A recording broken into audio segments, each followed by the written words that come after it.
over here. You see what I'm doing? Garrett's just checking out the Pyro Playground. How do I open the door? We're waiting for the start That's of Living on the Also, Edge, you're not Daniel, which is are you? supposedly a showcase of All right, how so we're NPCs here. and What settlers station is live this, Adam? in the 30th century. No, remember, no, put the mic in. Oh, this is checkmate. This is checkmate station. So this is where the demo starts. And what do we do when we're here at the demo? This is where your habs are. So, yeah, you can't go back in. Okay. You want to go straight. You want to follow the exit signs. So left. And those are your elevators. This is Are these ones going to kill me? No, no, these should it's not be just the death elevators. life in the Not even future in Pyro? for everybody in No Star guarantees on Citizen. I want you to go on record. Look at that camera and say the elevators in Pyro won't kill you. I'm gonna say no guarantees that the elevators on Pyro won't kill you. All right, so we take There's the no elevator, and where do we safety go in next? elevators. You're gonna go to the entrance. All right. Push the button. Look at this guy. So one of the other players will do it for you. There you go. So, no, show the screen. Show them Pyro. Let them see Pyro. People are tired of seeing my dumb face. I mean, There we are. So where am I going now, Adam? we all wanna want make to a see. left? We all want to be on Pyro. Soonest. No, you went too far. You gotta follow the exit signs. I don't see anything. There you go. All this environmental storytelling. This is the experience that you just walked through. Lol. All right, up here. Yep. And another elevator. All right. So what does this say here? Do you know? I can't read. I know that's rough and ready for the top part. All right, yeah. So Rough and Ready are the gang that runs the checkmate. Pyro is a Well, everybody. dirty-looking I'm hive not of going to scum and subject villainy. you To I like it. My first time here in Pyro for any longer. We're going to throw it to the first of our two-part environmental presentations, starting with Living on the Edge. So take it away, everybody. go. And I don't know, watch it. It's good. Living on the edge.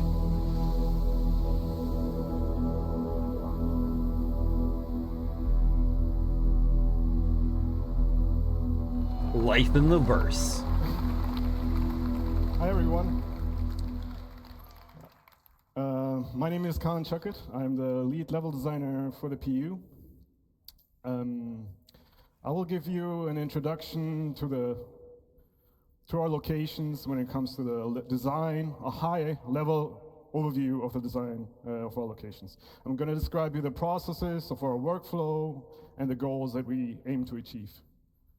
So, to break down our process a bit, this is very high level, but it starts out with a pre-production phase, an ideation phase. Here everything starts out in the mind. We bring it down to paper, sketch, write, formulate a plan based on our overall design goals. And then it moves on to the blocking stage. You might have heard of this, like the white box and gray box phase. This essentially contains all of the gameplay that you would see in the final product.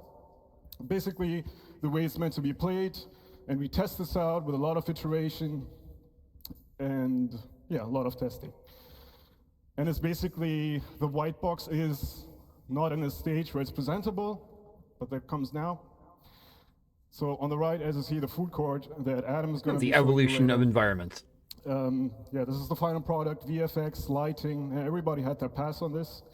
And level Where you design, get your or other C-nuts. designer still maintains the space and makes sure that the systems that get And your created noodles. are being retroactively implemented. All right, so one key aspect of game development in general is the balance of narrative, visuals, and gameplay. So all these interplay, they interconnect, and it's the foundation that runs through all game environments. So it's important to communicate context, and here in this drawover, you see that narratively, we see sort of a dangerous environment. The spiky shapes here are sort of threatening. We see defensive structures. We can expect some enemy NPCs here, but it's also an old village. Maybe there's some exploration, some loot to be found. And then what's also important is communicating goals. So goals can be the pathways that you take, the gateways that bring you from one step to another, and so on. Whoops. Yep, there we go. Okay, since we're a sandbox game, accommodating play styles is pretty important. So play styles meaning going guns in blazing, shooting at everything and everybody, going more of a stealthy infiltration You need pathway options for both, if you wanted to, or but also all all the three, really. social aspects that you know from Stanton. And to do this, we established. So one of the core design philosophies is granting the player the freedom of choice to do what they want to do at any point throughout their experience. And we do this by establishing or defining multiple pathways or archetypes that we call primary, secondary, and tertiary pathing. So the first one is pretty straightforward. In a social setting, you have the goal right in front of you, and it's a single goal, such as here in the Habs. But it's just getting somewhere. In a combat setting, this is very exposed, so it's dangerous to traverse this route. Where it gets more complex is when you have, such as with this outpost here, when you have multiple goals that can be equally important to the player at any given point. This is where we need to have a bit more design put into it with, for example, the landmarks that serve as orientation points. So to help you orientate yourself wherever you are in this location. And leading you to these locations by utilizing And finding shape, routes to get language, to them and composition. doing all the things. The second path is, these are secondary pathways, so these are alternative routes. And these are options that are offered to you as you traverse the area on the primary path, for example. And so you may know this as a tourist when you go to a new city and you look around the corner and you see an alleyway that sort of looks nice and it evokes your curiosity and you want to investigate. In a combat setting, these are covered approaches or opportunities for you to flank the enemy to get to your goal, which could be this building on that sketch. Yeah. Versus more open spaces when you have. In a combat setting, in open spaces, you tend to be a bit more stationary because you want to feel more secure, unless you're in a vehicle. The third path is tertiary pathing. So these are more hidden infiltration routes, especially when you want to be sneaky. Discoverable throughout the rundown stations that Anna will be presenting later on. And these are mostly discoverable to the attentive eye. You can explore these, find loot, or different routes to traverse through the station. Environment interactivity. You might have seen this in a previous presentation. It's very important to ground the player to their environment, offering them ways of interaction, being able to change the state of rooms to toy with the AI, or just simply being able to unblock your pathway. What gets a bit more complex is when you talk about resource network systems, such as in day one when Torsten mentioned that we are planning to implement this as well in locations. And this will allow the player to engage with their environment in different ways. They will be able to power up or down entities such as turrets, gates, and doors, and also alter life support systems. And also, this ties into security systems. So shut the life support off for certain areas and of a security system. That may rain on their parade. In turn, will be unless they have helmets dependent on security tokens that you will be able to grab from other NPCs in your environment to then gain access to other terminals, to security terminals or other areas. Reputation is a big topic for us, especially with Pyro. So reputation, what does it mean? It means that it's basically your standing, your relationship with factions, and factions are the UEE in Stanton, or outlaw gangs, especially now in Pyro. And this will define your play style within this environment. So it will define how you experience the location that you're in a more social context or in a more combative context.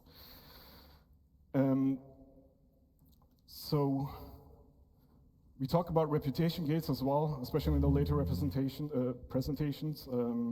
So in the case of the food court, in the rundown station, we have multiple floors.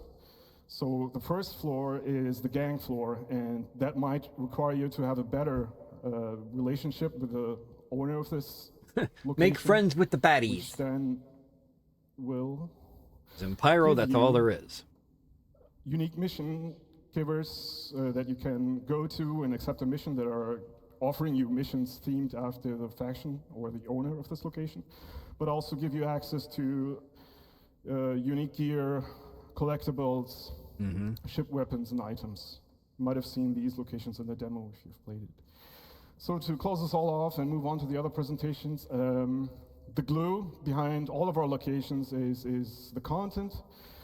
It is the reason why you go to these locations in the first place, and our main goal right now is to not have that divide between social and gameplay as much as we do in Stanton, but mix it up a little and make that dependent on the reputation that you have with the factions or the owners. The reputation is going to matter significantly, especially in like places like Pyro and other strongholds that aren't with the later under presentations, protection for example, of the logistics hubs in the second portion.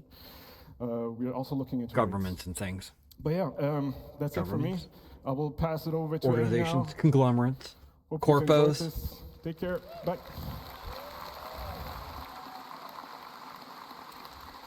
Hi, everybody. So, I'm Eddie. I'm an assistant art director on Star Citizen for locations. Before we start, I'd like to mention that all of the footage we're about to see comes from our current stable builds. So all of that beautiful tech, all of those features that we've seen in the last 2 days is coming from our tech development builds. Now, all those features are going to make their way to you, of course, eventually. But that is the reason you're not going to see Sooner the better, please. Today. Just wanted to get ahead of the comments a little bit there. So with that said, what am I going to be talking about? Well, I'm really excited to show you that the hard work that the Sandbox One team have been doing to expand Types, themes, social spaces, outposts, outposts, going over how we've the expanded frontier, the library and what that means we can now achieve with the new locations, and then how we achieve that variety from the library by categorizing our locations into both archetypes and themes, and what that means for you as a player. So, I don't know if you remember this, but at Citizencon in 2021, we showed this new style of outpost for the first time. Now, at this point, we had our art style locked in. We'd worked on our library of content to the point where we could make smaller locations like this one, but with a limited amount of variety between each one. And this is what that library of modules looked like at that point. We'd established our main building modules, as well as some of our larger buildings and a number of smaller secondary and dressing and standalone modules. But each outpost couldn't be too large without there being some obvious repetition between the modules used. So let's have a look at that library today. significant growth, more options, variety. In order to achieve that greater visual and design delta between each outpost and have them not feel like exact clones of one another, we've massively expanded our module library in terms of breadth and depth. And what I mean that, we go broad by making more modules with different purposes, and we go deep by creating multiple thematic overlays for each of those modules as well. I'll go into what that means a little bit in a minute. But the challenge of a sandbox location like this, as you can see, it's not about building a single unique location. That can be quite straightforward, to be fair. It's about giving our artists and designers the building blocks, the affordance to build multiple locations that all feel somewhat different, even if they do share that same basic DNA. Because you want a base aesthetic and then expand it from there.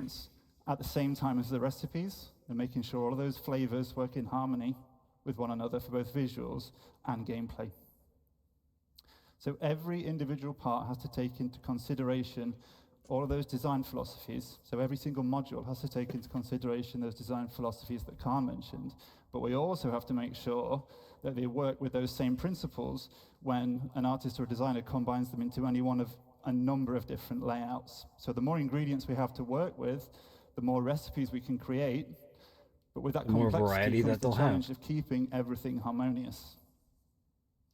So we like to think we've done a pretty good job with that, but that's me. Using this expanded library, we've been able to increase the individual location size because there's less of that obvious repetition between buildings within any single location. And we can't really call some of these large locations outposts anymore. They become something more like settlements and imply a larger and more established community. Meaning? Now, as a player, it will mean a lot more to explore and do at any single individual location, with a localized and personal feeling mission types that might see you moving around a single settlement to complete objectives, or doing short hop missions between clusters of settlements on a single planet. So less blasting out the atmosphere and to repair some wind just going turbines. in between places. You could counter an outlaw attack from a neighboring Making ground outpost, vehicles more useful. Or on the opposite side, you might be stealing or destroying vehicles for the criminal gang that you're working for. But in the art department, we always say show, don't tell. So let's stop looking at slides and let's have a look at some of the locations in game. Yes, please. Thank you.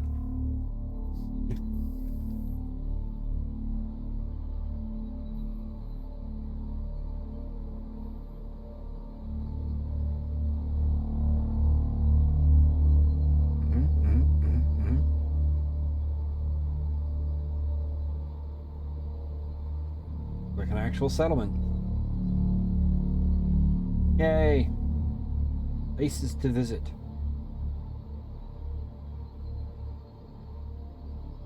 Hopefully with individual marketplaces that maybe might sell stuff. Even if it's just food items, special food stuffs. Could be interesting.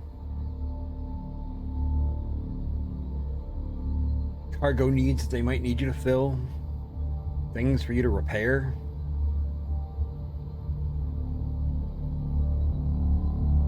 Maybe even medical quests where you know, drop and help heal up people who have been injured in an industrial accident or something. Could be interesting.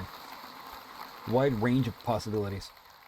So, what flavors of outposts did we just see there? Well, we categorize them in two different ways, as I said, and then we mix and match those categories together to provide that variation. Now, the first and primary category is the archetype, and they provide that core gameplay hook and define the main function of a settlement. So scrapyards have a landing pit module for repairs and refueling.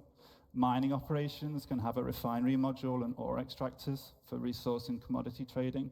As they should. Trading posts themselves allow a broader range of item purchases through the dedicated trade building module. And I mentioned earlier some more like general mission types that you might find that would be agnostic of archetype. And the archetypes themselves reflect that primary gameplay function of a settlement, but there's also a middle layer. Of course, we don't want these locations to just be a glorified shop or repair station. So there's to be more secondary activities to do locally to an outpost that are also defined by its archetype. So you may find scrapyards can offer salvage-related gameplay and missions. Trading posts can also offer delivery missions or hauling and cargo gameplay. And farms can offer crops and fauna as resources for gathering or trading. Interesting. So, with archetypes as our primary category, in addition, we mix in a secondary category. And more gameplay, the better. Overlays. Now, at the moment, we have two main themes. Internally, we call these independent and outlaw. So, themes offer additional variation on top of the archetypes to inform the look and feel of a location. Not just visually, but which people you'll interact with there, how they'll respond to you based on your rep, what types of missions you'll have available to take on.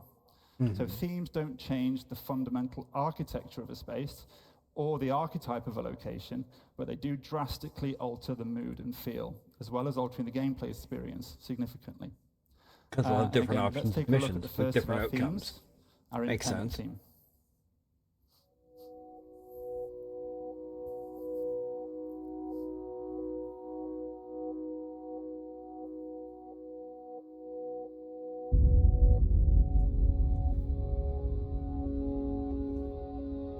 Shiny.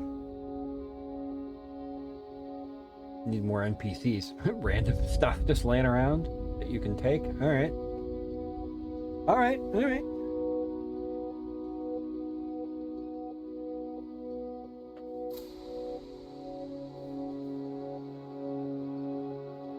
Don't mind me yawning. It's just been a long day.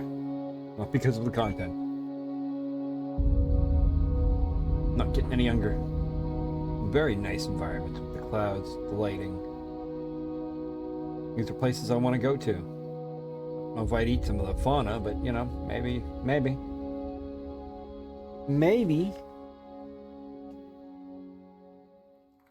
Cool. Thank you.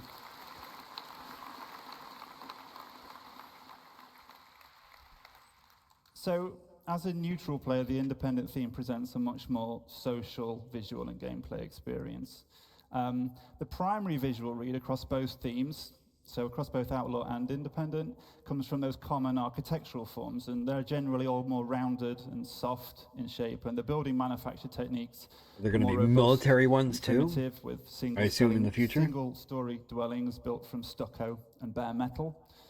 But for this theme specifically, we use soft textiles, warm lighting and color palettes, foliage, decoration that layer on top of those utilitarian structures to give that sense of home. And I use the word home for our independent theme quite a lot because we really want to get that feeling that this is home for the people that live there despite those harsh realities of frontier life. And in contrast to that, we have a theme that lies in a direct opposition to the independence, which we call the Outlaw theme. So let's take a look at that. Which is now probably as well. darker, gritty, messier, a lot of graffiti, broken shit everywhere.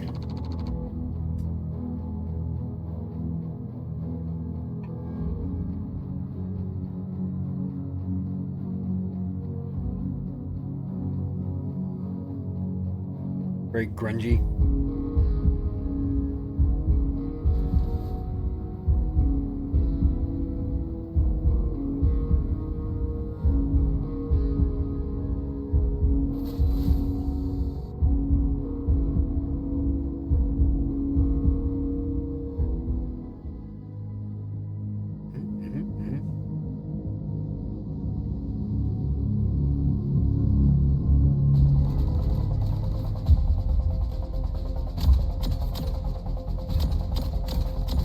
Combat around every corner. Those outlaws. We're not gonna play nice. Surprising no one.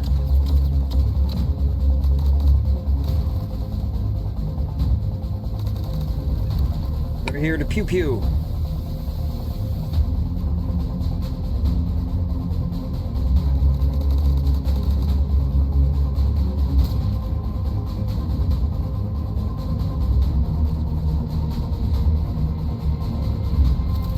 Turrets, nice.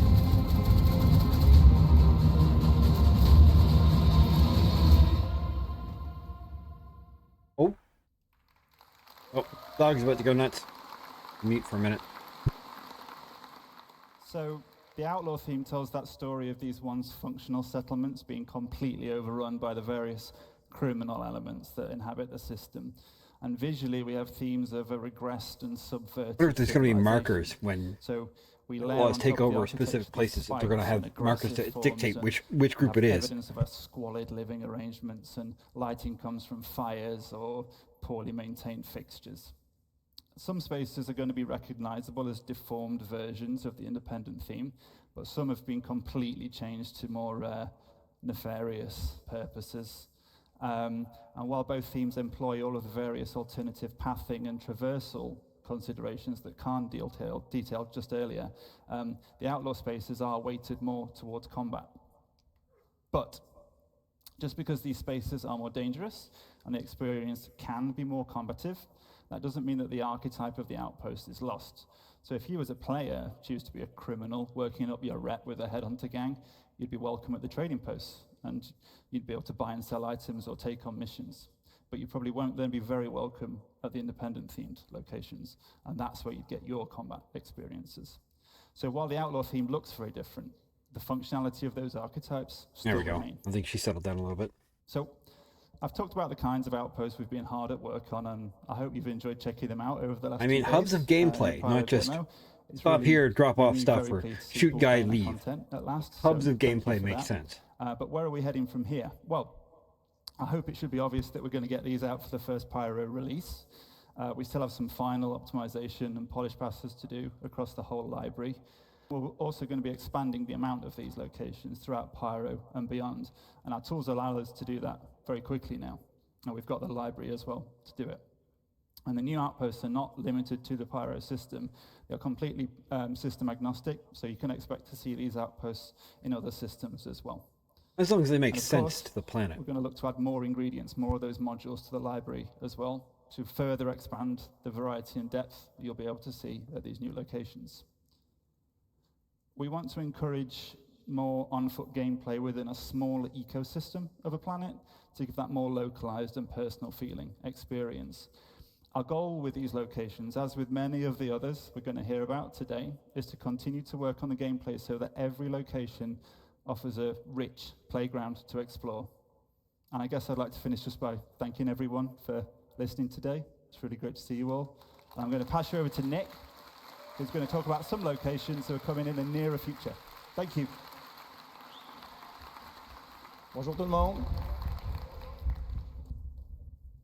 You. Oof. We are French Canadian on the here. Cool.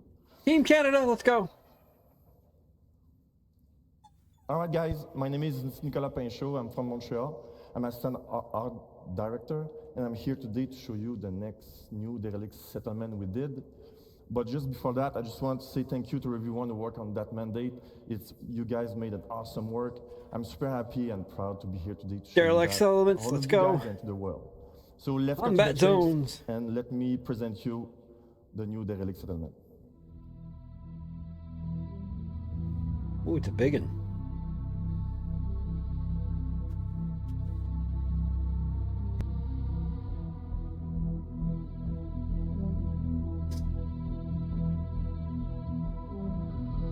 Is this going to be independent or outlaw is the question.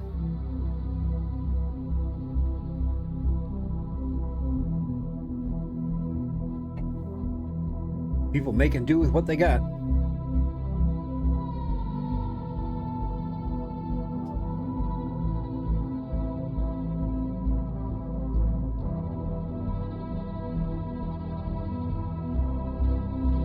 I assume it's just going to be a quest zone.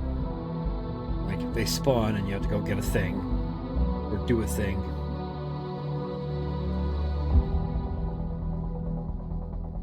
Well, could be wrong. Like, these make for interesting towns that are on planets. So it's not just space stations and the capital cities. We need, like, towns that have things.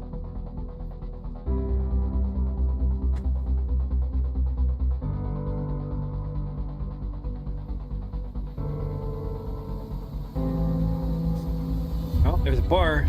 I mean, okay. If there's a bar, it means it's a town.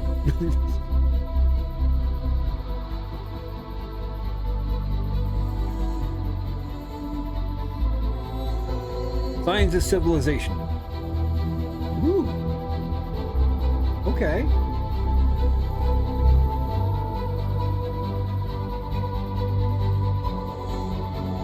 That's interesting. Won't be a fun structure to approach, but interesting.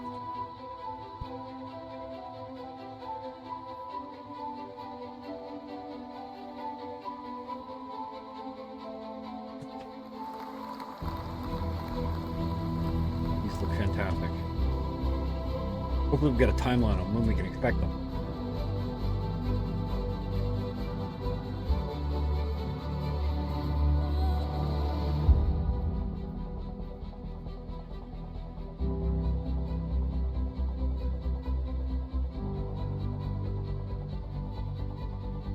Oh my god, yes, it absolutely is.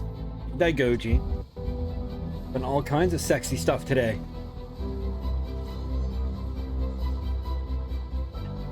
I need that clipper. I think that is almost sexier than the... Yeah, I changed the position for the co-stream thing. Yeah. Oh, by the way, we made more than I might make that a regular spot for it, but I like. like them being big. So we split those settlements into But we'll see. categories, social and hostile. In the social one, All we the good have stuff drop-off today. mission, shops, food, Especially the loot, character customization. drinks, and hostile panel was one, fantastic. obviously, will be more focused combat. Let me show Beautiful you what it hair looks is like. coming. Beautiful hair. And real customization.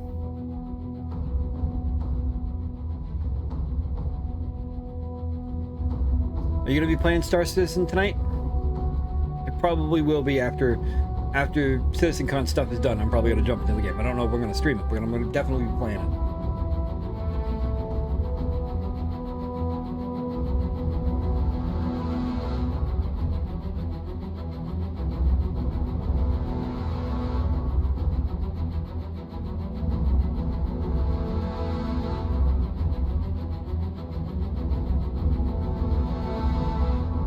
Never mind, I can see you're playing it already. Lol.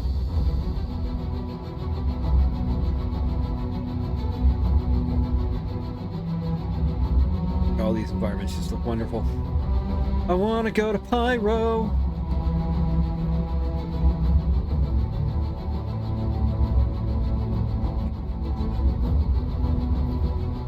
Onwards to adventure! In the bar, get a drink. Maybe find some companionship. It's lonely out in space.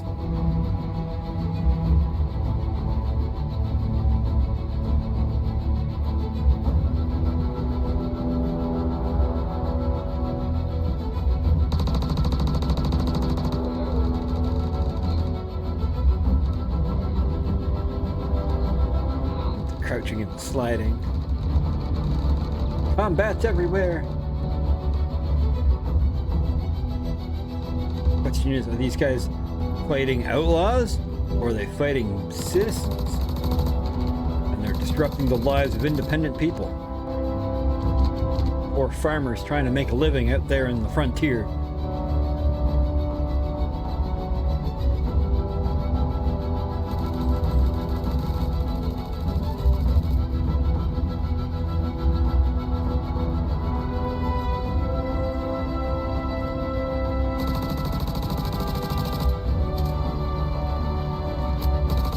Pew pew.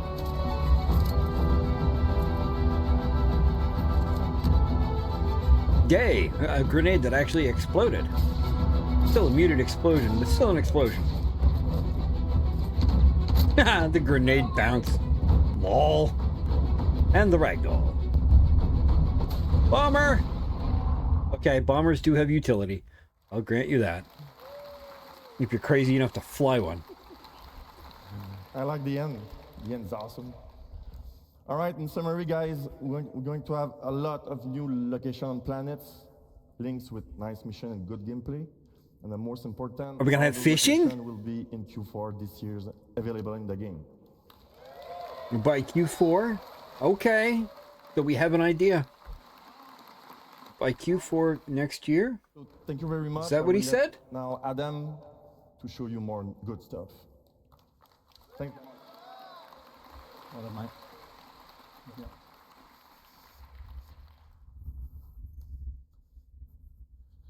Hi, everyone. You'd say within 12 months. So, welcome to Rust Up Stations. I'm Adam Sanders, lead environment artist for EUL1. We're excited today to show you our efforts for the Pyro Rest Stop Stations. So, what are Pyro Rest Stop Stations? Well, these are stations reinvented. These have new themes, archetypes, and gameplay to support new and interesting experiences. Are they going to have armistice zones? Aside from the social aspects, there is gameplay and exploration on the location. I've hoped you had a chance to play the demo over the past couple of days. I know I've spoken to a few of you. It's pretty good, right?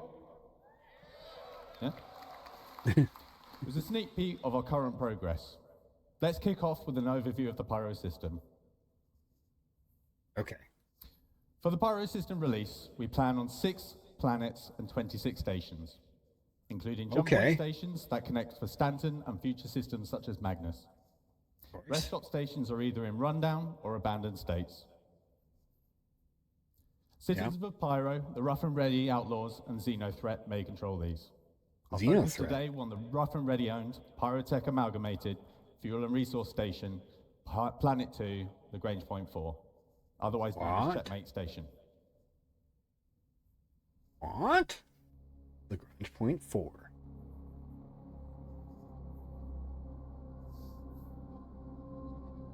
Checkmate Station. Where the Belters live.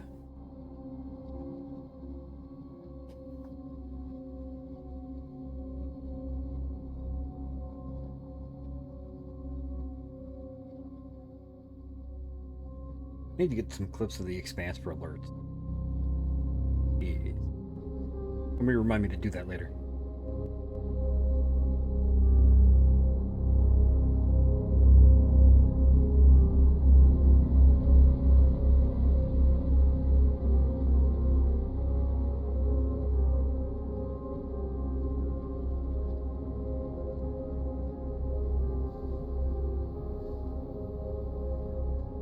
It looks very, very dark, gritty, depressing. People just struggling to survive out there on the frontier.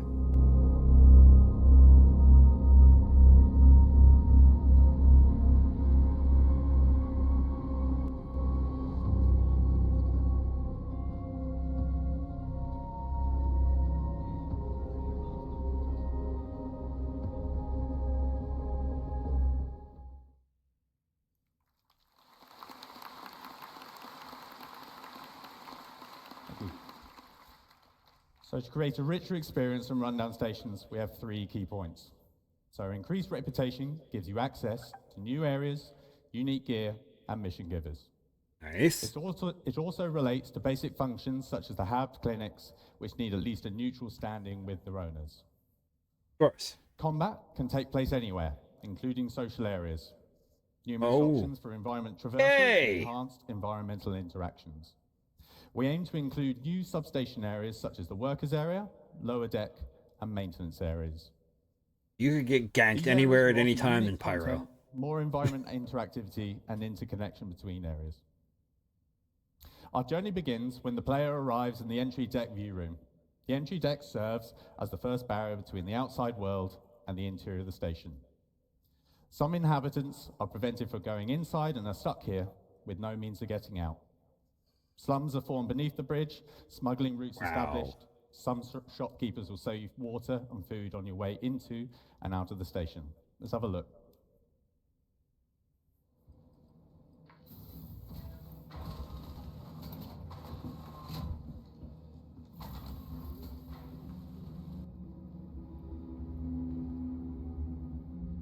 I hope the shop stalls all work. I hope they add more shop stalls and a more variety of food and stuff. Faction branding swaps out depending on the station. Okay, thank you. Orcs dependent on faction reputation. That makes sense. If you're living in Pyro, you're going to have to figure out which group you're going to want to team up with and stick to those stations. Unless you have missions. We're going to have players teaming up with factions to do the things. Exploration and hazards. I see. Good maintenance routes to maybe get into places you're not supposed to be. Okay. Okay. Side routes support future gameplay. Yeah, like stealth missions, espionage, data steal theft. Variety of routes with verticality, of course. It'd be nice, you know, it would be nice if one of the functions of the tractor beam were to act like a grappling hook and you could actually tractor a point and pull yourself up to it. Like, tractor beam onto a fixed point or a rock or some large structure and pull yourself up as opposed to tractoring down. That would be amazing. Khan touched on reputation earlier. Let's see how that is applied to the stations. So how does the reputation gate in the entry deck affect gameplay? What happens if we have good reputation? So if you have good reputation, you could go straight through. This is no fuss, and it's the quickest way to maneuver through the station. However, you've got to put the time and the effort in to get to this point. What happens if you neutral reputation? So you might be waved through, maybe you have to pay a bribe, and you don't want to pay, so you're going to have to find an alternate pathing. Or you're going to have to build up your reputation. If you have bad reputation, and for all you naughty ones out there, I know some of you exist, this applies to you. In short, you're going to have a tough time, but you have options. So stealth via other pathways might be one of those options. You build your reputation up from scratch, or you could probably fight. Let's focus on those alternate pathways. The modules in the station are broken up into several traversal areas. As with the other location archetypes, we define these spaces as secondary or tertiary routes, as opposed to the more official. Who doesn't love crawling through vents? Most modules are interconnected with vents and maintenance shafts. These reward the players with infiltration and exploration paths, as well as potential loot. So what alternative routes exist to enter this, access the station? We'll offer the opportunity to access the station through multiple EVA points on the exterior. It gives you the choice on how to tackle If you have missions or armor on. reputation issues. Don't go out in space naked. These alternative entries allow the player to circumvent the ATC loop completely. Useful for when your reputation with the owners would normally prevent you from going through more official ways. These server spaces that provide content aligned or against the owners of the station. The maintenance hatch access points are a new common sub-location to the stations. I wonder if they're going to apply those to Stanton too. Maintenance areas that increase the interconnection between all the different sub-areas of the station. They act as alternative pathways the player can take to traverse from the entrance area to the Galleria, for example. Now let's have a look at our main social space. The market. See nuts! A central location for the controlling faction, it houses all their nefarious activities. You can participate in their endeavors if you have the right rep. Let's have a look at some of those key features. Making it more important to maybe work on the seedier side of life. Especially out in Pyro, out on the frontier. You got to make alliances with whoever you can to give you the best advantage. Which will make smuggling gameplay more valuable also.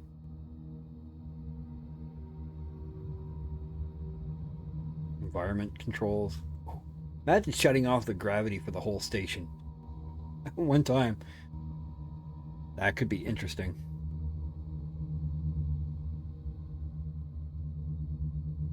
New engross. What the hell is... Ew, no, don't eat that! No! No! No!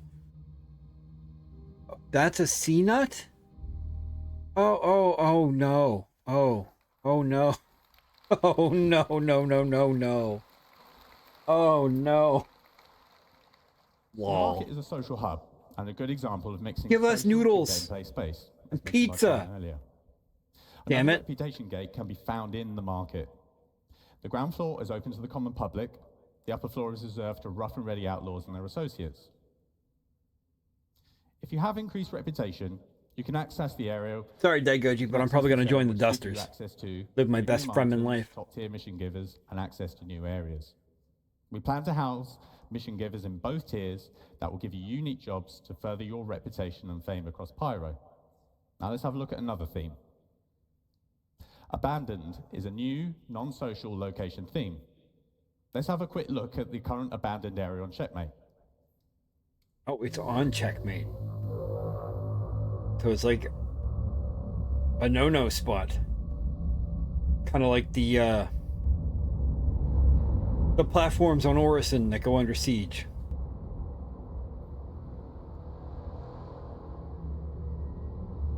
This could be where the more evil things take place that you might want to disrupt or loot. Okay. Pyro is going to be an interesting place. PvP and PvE. Yeah, I imagine. I wonder if your gang factions that you align with will end up having PvP missions against rival gangs, including other players. Would not surprise me. Thank you. So we have entire abandoned For you to get your pew-pew on. Separate locations. On top of that, there are abandoned areas within the rundown stations, much like the ones you probably see in the demo. That makes sense. There will be around 15 of these around the Pyro system. These are accessible through airlocks and breaches or other means. Mm-hmm. We aim to enhance all the space locations with a lot more gameplay content. Loot runs, exploration, creatures, missions of various types with PvE and PvP content, just to name a few. We're also laying a focus on environment interactivity with potential retrofitting of occupied stations. Okay. With the future addition of security systems and the resource network system, we will have the means to further improve the experience within these spaces and offer new challenges. With power, life support, and gravity playing a key role to give the player a unique experience, especially in abandoned stations. So, what do Pyro stations bring to the game? So lots more Welcome in, everybody. In space We're just watching Citizencon, Star Citizen stuff, looking at the upcoming environments in Pyro. Opportunities for exploration. How was your stream, Moose? What were you doing? What were you playing? What's up? What's new? What's exciting? These are faction-owned, and reputation will affect the location and gameplay. These feature lots of new mission opportunities within social space and multiplayer opportunities for combat on location. So I hope you have enjoyed this sample of what stations will offer and had a chance to have a go on the demo the past couple of days. That concludes the Living on Edge presentation. Thank you for your time. Woohoo! All right, 1 second. Stream's gonna blip.